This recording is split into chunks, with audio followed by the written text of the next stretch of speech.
Hi guys, I'm Alicia Sage, and this is the first part of a mini-series where I'll be sharing some of the override mods that I use in The Sims 4. Right now I have over 300 overrides in my game, and I didn't want to have to cram everything into one long video, so I decided to make this a mini-series that I'll update once a year in the middle of the year, and that way I can take my time, highlight some amazing creators, and maybe help someone who's either new to modding or might have just moved over to PC. As a quick overview, overrides are a form of mods that don't add any new gameplay features or objects. Instead, they override either the in-game item, animation, or even the user interface, which is referred to as the UI. They're not loud or attention-grabbing, but they do quietly change how the game feels. They shift the mood in subtle ways, visually, emotionally, even rhythmically. They're soft, personal, and I really love that about them. The first part is all about the overrides that are always there in the background. The ones you see every time you load up the game, things like loading screens, fonts, UI tweaks, world map overrides, and even lighting mods. Little details like that can set the tone before you even start playing. Just a quick important note, you can only use one override per item category. So, for example, if you download 2 different font replacements, only one of them will show up in your game. This isn't a best of list or anything like that. It's just a collection of what's made my game feel a little bit more lived in and a little bit more mine. First, I'm going to show a really quick tutorial on how to install mods, overrides, and CC into your game in case this is all new to you. I use a PC with Windows 11. If you have Windows 10, it might look different, but it's still the same concept. First, you're going to find the file that you want to download. They're usually on platforms like Patreon, Tumblr, or Sims File Share. This one's on Patreon, so the file will be at the bottom. I'm also downloading a different file format just to show you both examples. This one is linked on another platform called Mediafire.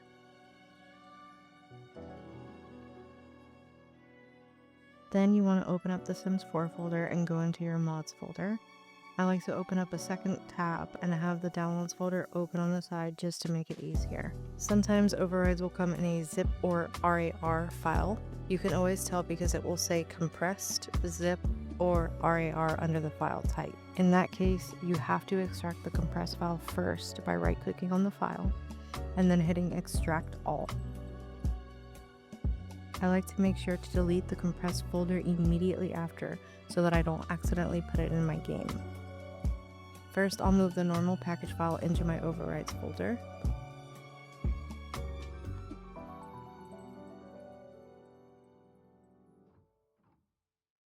And then the one that we extracted. Sometimes overrides will have decor or CAS items that match that override. In that case, make sure to read the names of the items and plop the overrides into your override folder.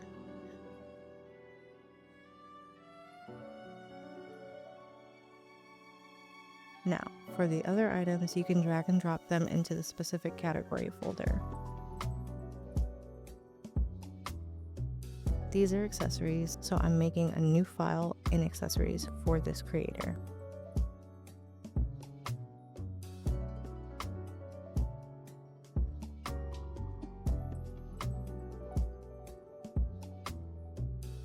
And then the same for the decor file, but in my build and buy folder.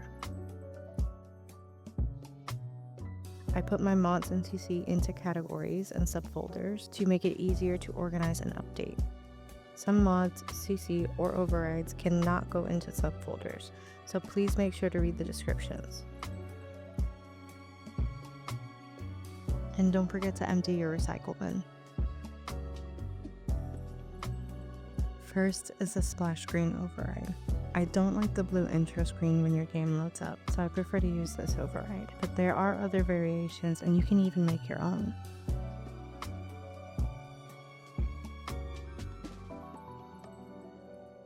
Then, the main menu override. I think for the most part, we all just like the new version of the main menu. To me, it felt very gimmicky, but thankfully this override helps fix that by adding beautiful Sims landscapes that change each time you load up your game. Last, the loading screen override. I love having a loading screen that reflects my mood, which is why I love this loading screen so much. They change every time you get a loading screen. Sometimes it's soft, sometimes it's something darker and more atmospheric, but it keeps things feeling fresh without overwhelming me.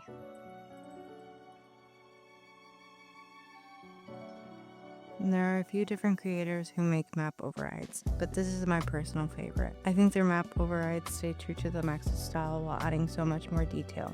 These overrides give each world a cleaner, slightly stylized look. They're not a huge departure from EA's originals, but the colors are richer, the edges are softer, and everything feels more curated. Less like a mobile game and more like a storybook. And that fits perfectly into the vibe that I want when I open up my save file. As you can see, they have a ton of worlds. And you can still download all the maps that have yet to be updated. All you have to do is search for whatever world you're looking for. For lighting mods, there's a lot that I use. First, brighter walls and foundations, and it does exactly what it says in the name. Here are some of the photos from the mod, as I don't have before and after photos from my game.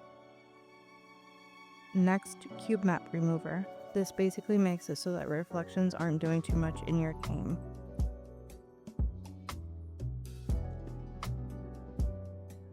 Next, sunblind. This overhauls the entire lighting system across all worlds, making it look and feel warmer and more realistic. It helps to create the most beautiful skies in game, vivid mornings, and darker atmospheric nights, giving your game a cinematic vibe.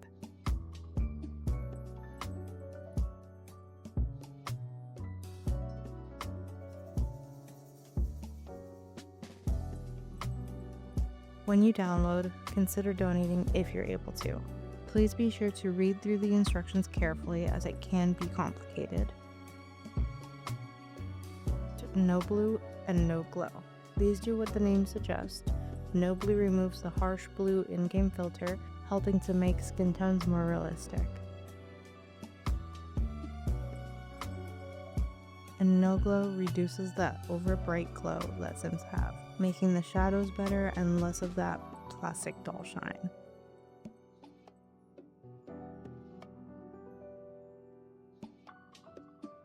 Next, better in-game lighting, and this again is named after exactly what it does. It has different versions, so just be cautious and make sure to only install one version at a time.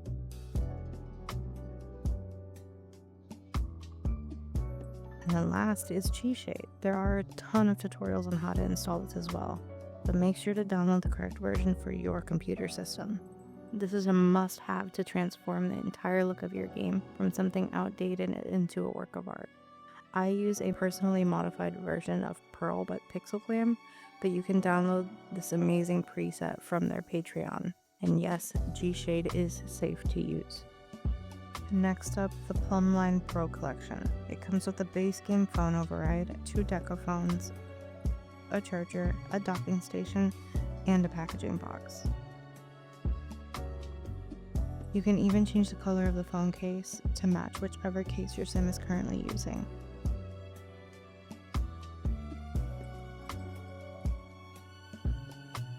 Then the improved phone camera. It has 12 photos instead of 5. In all single photo modes, you can now rotate the camera around the target. And zoom is also available in all photo modes.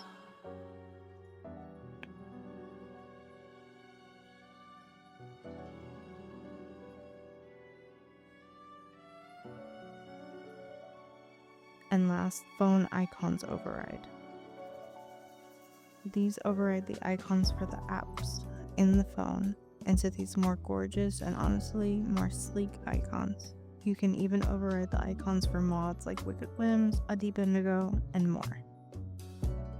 For CAS overrides, I use a handful. First, the controlled position.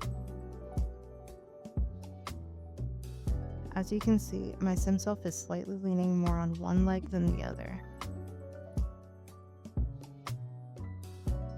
This comes with a custom pose for each sim age.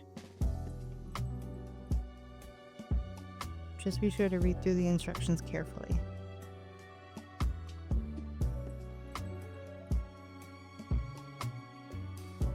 With that being said, if you choose the standing version of the infant pose, you will need this invisible infant CAS cushion override.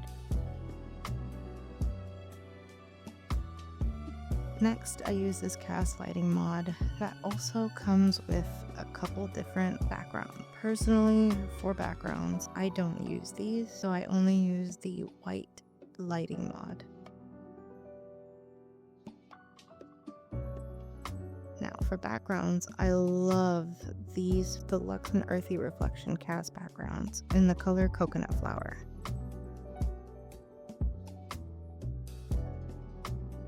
Specifically, I prefer this because it has that reflection at the bottom of the Sim's feet. We all hate clumpy spider lashes. Well, the EA eyelash remover helps remove them from game completely, so that your sim has a fresh base if you decide to use CC eyelashes, or even if you just want a bare face.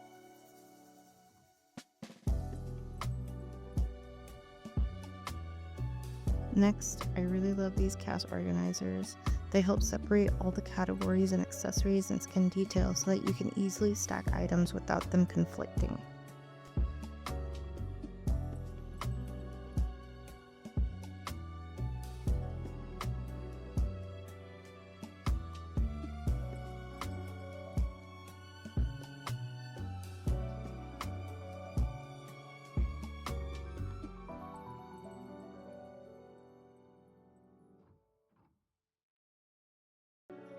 Next, the more columns in CAS. Basically, it just gives you a better view of all the items that you have downloaded or as part of the packs, so it's easier for you to dress your Sims. I use the 6-number version. Next, more traits in CAS.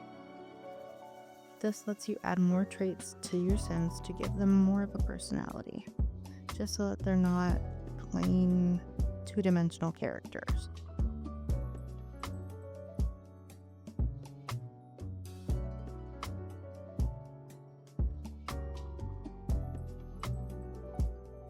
And lastly, for default undies, I use 3 different sets. They're all by the same creator.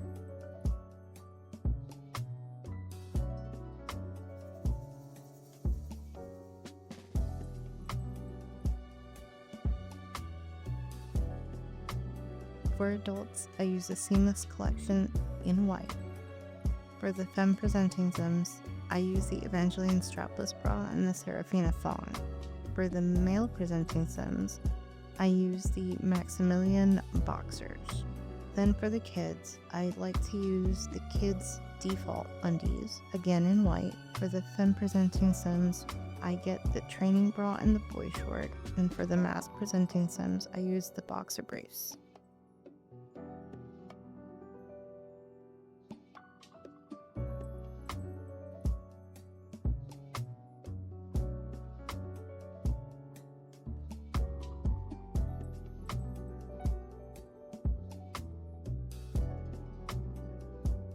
And finally, for the infants and toddlers, this one's my favorite. I love the medieval infant bottom and the medieval toddler bottom because I grew up just wearing a diaper around the house, and I thought it was such a cute personal touch.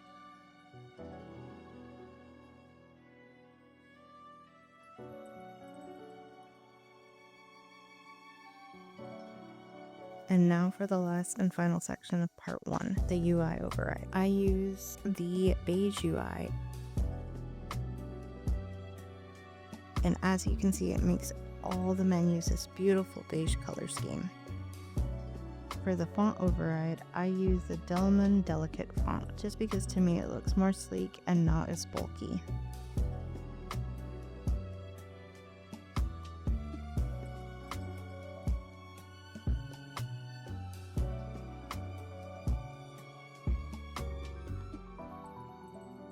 This next one has multiple parts to it. It basically tones down everything from the facial overlay animation in the Sims UI pictures, to the way that they pose while standing idle, and even the way that they faint.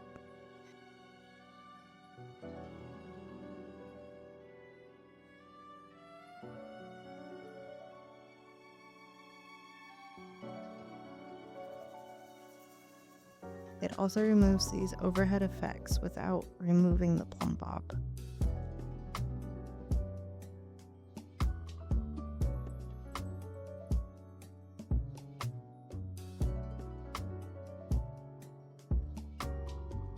I love to pair it with the adjusted thumbnails as well. Now this one, to me, is a game changer. No more overstuffed Simology panel. Now everything has its own subcategory, so it's easier to navigate through without feeling overwhelmed. And the last and final recommendation to tie everything in is the Build by Gizmo Overrides. It adds more personalization to your Build by tools. Personally, I use the white colored one with the 70% reduced size mesh. And for the grid, I chose a simple option because I find the regular grid annoying to look at. Thank you so much for hanging out with me while I yapped about some of my favorite override mods. If you're building a game that feels more personal, more aesthetic, or even just less EA branded, these kinds of tweaks make all the difference. And if you're slowly customizing your game piece by piece like I am, please don't worry. It takes time for something to feel like home. If you enjoyed this video, it would mean a lot to me if you liked, subscribed, or even just said hi in the comments. Thanks again, and I'll see you soon for part 2.